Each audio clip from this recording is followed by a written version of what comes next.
नमस्कार बच्चों, स्वागत है आपके मेरे YouTube channel Datta reading point में। आज हम डिस्कस करेंगे 12th क्लास पॉलिटिकल साइंस भाग 2 का पहला चैप्टर राष्ट्र निर्माण की चुनौतियाँ। इसके MCQ, शॉर्ट आंसर और लॉन्ग आंसर देखेंगे हम यहाँ पर। तो पहला क्वेश्चन जो है, भारत ने स्वतंत्रता प्राप्त की थी किस वर्ष? तो आप सभी जानते हैं कि 1947। ये सारे क्वेश्चन आपको कॉपी में लिखने हैं, ऑप्शन नहीं लिखने हैं क्वेश्चन का, केवल आंसर लिखना है। नंबर 2 क्वेश्चन है, भारत का विभाजन किस आधार पर किया गया था? तो ये किया गया था ऑप्शन नंबर बी, धर्म के आधार पर। नेक्स्ट क्वेश्चन है, भारत के प्रथम प्रधानमंत्री कौन बने? तो सही आंसर होगा आपका option number B, Jawaharlal Nehru. Next है, किस योजना के अंतर्गत भारत का विभाजन हुआ था? तो योजना थी माउंटबेटन योजना, ऑप्शन नंबर सी। विभाजन के समय पाकिस्तान के दो भाग बने, एक पश्चिमी पाकिस्तान और दूसरा था पूर्वी पाकिस्तान, ऑप्शन नंबर सी, जिसे आज हम बांग्लादेश के नाम से जानते हैं। नेक्स्ट है, भारत की अस्थायी राजधानी स्वतंत्रता के समय कौन सी थी? तो ये थी ऑप्शन नंबर बी, कलकत्ता। राष्ट्र निर्माण चुनौती में सबसे बड़ी समस्या कौन सी थी? तो यहाँ पर समस्या भाषा की भी थी, शरणार्थी समस्या भी थी और आर्थिक समस्या थी, यानी कि यहाँ पर उपरोक्त में सभी हो जाएगा। भारत का संविधान लागू हुआ, आप सभी जानते हैं 26 जनवरी 1950 को भारत का संविधान लागू हुआ था। नेक्स्ट है, कश्मीर राज्य में भारत में विलय में प्रमुख भूमिका किसने निभाई थी? तो सरदार पटेल जी को दिया गया था कि भारत का अखंड भारत की स्थापना करने के लिए। भारत के प्रथम गवर्नर जनरल कौन थे? तो ये भारत के प्रथम जो गवर्नर थे वो थे लॉर्ड माउंटबेटन।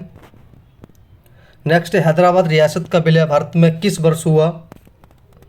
तो ये 1948 में ये भारत में मिल गया था। भारत की विदेशी नीति का प्रमुख सिद्धांत क्या था? तो ये था गुटनिरपेक्षता की नीति। भारत का पहला आम चुनाव कब हुआ? तो भारत का पहला जो आम चुनाव हुआ वो 1951-52 में हुआ। भारत के पहले आम चुनाव में सबसे बड़ी जीत किस पार्टी को मिली? तो ये पार्टी जो थी वो भारतीय राष्ट्रीय कांग्रेस पार्टी को मिली। भारतीय संविधान सभा का गठन कब हुआ? तो ये 1946 यानी कि 1946 में संविधान सभा का गठन हुआ था। भारत में राष्ट्र निर्माण चुनौती का मुख्य कारण क्या था? तो यहाँ पर रियासतों का विलय, आर्थिक पिछड़ापन, सांप्रदायिकता, यानी कि उपरोक्त में सभी आंसर हो जाएगा इसका ऑप्शन नंबर डी। पंजाब और बंगाल का विभाजन किन कारणों से हुआ? तो ये जो हुआ ये सांप्रदायिक आधार पर हुआ था। स्वतंत्र भारत के प्रथम राष्ट्रपति कौन बने? तो ये थे डॉक्टर राजेंद्र प्रसाद। भारत में कितनी देशी रियासतें थीं जिनका विलय करना था? ये 500 से अधिक, यानी कि 565 रियासतों के आसपास थी जिसका भारत में विलय होना था। भारतीय चुनाव आयोग की स्थापना कब हुई? तो ये 1950। गोवा को पुर्तगालियों से कब मुक्त कराया गया? तो ये कराया गया 1961, ऑप्शन नंबर सी। संविधान सभा के अध्यक्ष कौन थे?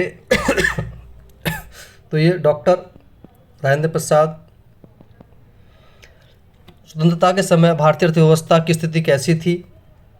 उस समय स्थिति बहुत दयनीय कह सकते हो, अविकसित अवस्था में थी।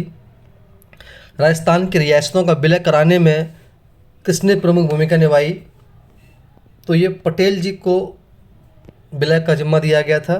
तो ये 24 क्वेश्चन थे, ये आपके मोस्ट इंपोर्टेंट क्वेश्चन थे जो कि आपको ऑप्शन नहीं लिखना है, केवल आंसर लिखना है। अब ये क्वेश्चन जो है ये आपके 2 नंबर वाले क्वेश्चन हैं। ये क्वेश्चन आपके 2 नंबर वाले हैं। पहला क्वेश्चन, दुराज सिद्धांत क्या था? दुराज सिद्धांत का अर्थ होता है कि भारत में हिंदू और मुसलमान दो अलग अलग राष्ट्र हैं, इसी आधार पर मुस्लिम लीग ने पाकिस्तान की मांग की थी, यानी कि 2 राष्ट्रों की मांग। सहमति विलय पत्र से आप क्या समझते हैं? सहमति विलय पत्र दस्तावेज था जिस पर देशी रियासतों के शासकों ने हस्ताक्षर कर अपने राज्यों को भारत संघ में मिलाने की सहमति दी थी, यानी कि अखंड भारत की स्थापना हो रही थी उस समय। महाराजा बोधचंद सिंह और निजाम किन राज्यों से संबंधित थे? महाराजा बोध चंद सिंह जो थे वो मणिपुर राज्य से संबंधित थे और निजाम हैदराबाद के राज्यों से संबंधित थे। नेक्स्ट क्वेश्चन है, आज़ादी की लड़ाई के समय किन दो बातों पर सभी सहमत थे? भारत को एक स्वतंत्र देश बनाया जाए, दूसरा स्वतंत्र भारत का शासन लोकतांत्रिक ढंग से चले। नेक्स्ट क्वेश्चन है, महात्मा गांधी के अनुसार 15 अगस्त 1947 खुशी और गम दोनों का दिन क्यों था?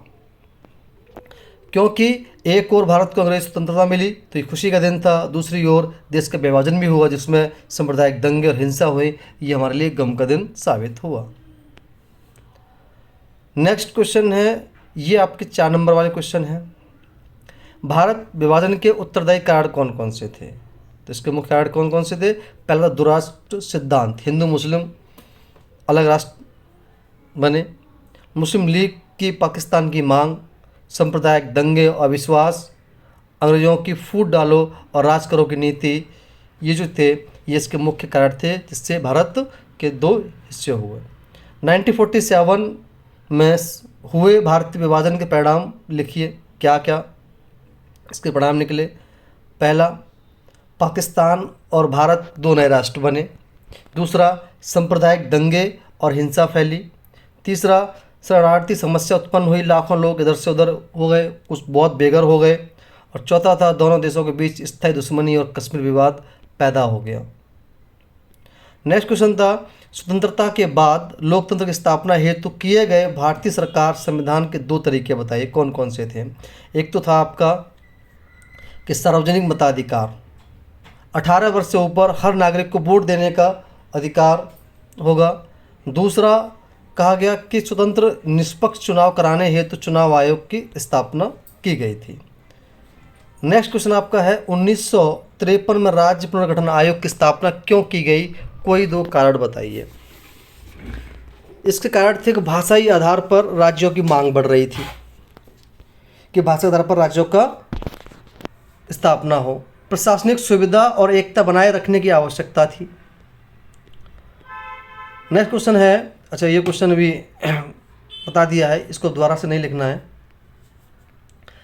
नेक्स्ट क्वेश्चन है, अभी क्वेश्चन जो आपके होंगे लॉन्ग आंसर होंगे। राज्य पुनर्गठन आयोग क्या था? इसकी महत्वपूर्ण सिफारिशें क्या थीं? राज्य पुनर्गठन आयोग 1953 का गठन भाषा आधार पर किया गया। इसकी सिफारिशें थीं, राज्यों का गठन भाषाई आधार पर किया जाना चाहिए। दूसरा, प्रशासनिक सुविधा संस्कृति एकता को ध्यान में रखा जाए। केंद्र को मजबूत बनाए रखने के लिए राज्यों की सीमाएं तय की जाएं और उस समय 14 राज्य 6 यूटी प्रदेश बनाए गए। नेक्स्ट क्वेश्चन है लॉन्ग आंसर, रियासतों को भारतीय संघ में शामिल करने के मूल आधार क्या थे? पहला आधार था भौगोलिक निकटता, रियासत जिस क्षेत्र में थी उसी के निकट बड़े राज्य भारत में से जोड़ेगा। जनता की इच्छा, रियासतों की प्रजा भारतीय संघ में मिलना चाहती थी। राष्ट्रीय एकता, स्वतंत्र भारत को मजबूत और अखंड बनाने की आवश्यकता। तीसरा, पटेल और मन्ना की कूटनीति, शासकों को समझाकर बिलापत्र पर हस्ताक्षर कराना।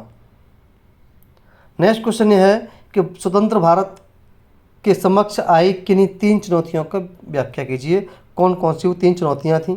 पहली आती है राष्ट्रीय एकता और अखंडता, देशी रियासतों को भारत में मिलाना, यानी कि एक सबसे चुनौती थी कि किस तरीके से जो रियासत रजवाड़े हैं इनको भारत में मिलाया जाए जिससे कि अखंड भारत की स्थापना की जा सके।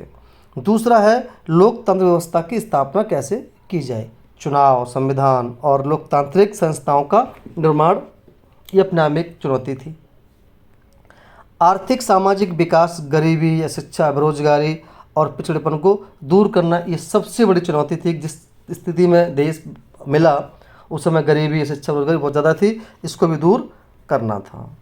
नेक्स्ट क्वेश्चन है, 1947 में भारत के विभाजन के किन्हीं 2 कारणों की व्याख्या कीजिए। विभाजन के किन्हीं 4 प्रमुख परिणाम कौन कौन से थे?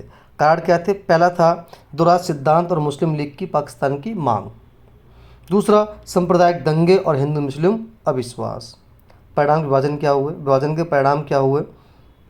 पाकिस्तान और भारत 2 राष्ट्र बन गए, सांप्रदायिक हिंसा हुई, लाखों लोग शरणार्थी बने, पलायन करना पड़ा, कश्मीर समस्या, भारत पाक तनाव शुरू हो गया। नेक्स्ट है, रियासतों के संदर्भ में इंस्ट्रूमेंट ऑफ एक्सेशन का अर्थ स्पष्ट कीजिए। हैदराबाद का भारत में विलय किस प्रकार हुआ। इंस्ट्रूमेंट ऑफ एक्सेशन विलय पत्र, यह वह दस्तावेज था जिस पर देशी रियासतों के शासकों ने हस्ताक्षर करके अपनी रियासत को भारत संघ में शामिल कर लिया। हैदराबाद का भारत में विलय, निजाम हैदराबाद भारत में शामिल नहीं होना चाहता था और स्वतंत्र रहना चाहता था। वह आंतरिक विद्रोह और सांप्रदायिक संघर्ष होने लगे। 1948 में भारत सरकार ने पोलो ऑपरेशन चलाकर हैदराबाद को भारतीय संघ में मिला लिया। अभी कुछ 4-5 क्वेश्चन और हैं 2 नंबर वाले, इसको भी हम देख लेते हैं। विभाजन के समय शरणार्थी की क्या समस्याएं थीं। भारत पाक विभाजन के समय लाखों हिंदू मुसलमान एक दूसरे के देश में जाने लगे। इस शरणार्थियों की भारी समस्या उत्पन्न हुई, दंगे हुए।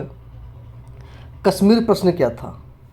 कश्मीर के महाराजा हरि सिंह ने पहले स्वतंत्र रहने की कोशिश की, पर पाकिस्तान ने हमला कर दिया। इसके बाद कश्मीर भारत में शामिल हुआ। इसी विवाद को लेकर कश्मीर प्रश्न कहा जाता है।